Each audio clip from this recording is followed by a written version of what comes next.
साउन महिना पनि लाग्यो अनि साउन महिना लागेपछि अब सबै हरियाली हुन्छ अब घाँस पनि हरियो हुन्छ अनि त्यस पछाडि हात पनि हरियो हुन्छ अब त्यो हात हरियो बनाउनको लागि चाहिँ कोही छ भन्ने चाहिँ खोज्नु पर्यो भनेर सम्झिन्छु अनि फेरि यसो सम्झिन्छु हात हरियो पार्ने त सबै बुकिङ हुन्छन् अब सबैको हात हरियै हुन्छ भनेको मेहन्दीले है फेरि त्यो अर्कै सोच्नु होला होइन चुराले मेहन्दीले त्यो चुरा लाउने मान्छे चाहिँ कोही छ भन्ने चाहिँ खोज्नु पर्यो भनेर चाहिँ यहाँ सोचिराखेको छु चुरा लाउने मान्छे खोज्नु पर्यो सबैले चुरा लगाइदिनुपर्छ सबै अब अझै हेर्नु त अहिले त कति नारीको हातमा त चुरै नहुने अवस्था छ छोरा मान्छे भन्दा छोरी मान्छे बढी छन् भनेर चाहिँ तथ्याङ्कले चाहिँ देखाएको छ जनगणनाको तथ्याङ्क 2078 को जनगणनाले त के भनेको छ भन्दाखेरि छोरा मान्छे भन्दा चाहिँ छोरी मान्छे चाहिँ धेर छन् है भन्ने कुरा चाहिँ देखाएको छ 195 जनसङ्ख्या छ भने चाहिँ 95 केटा 100 चाहिँ केटी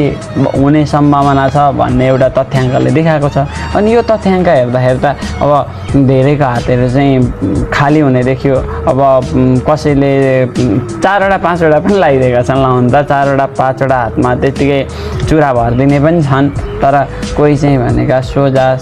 जनताहरू चाहिँ अब हामी जस्ता सोझा जनताहरू पनि छन् अब त्यस्ताको पनि सरकारले केही गर्नु पर्यो भन्ने चाहिँ मेरो मनमा लागेको अब सरकार पनि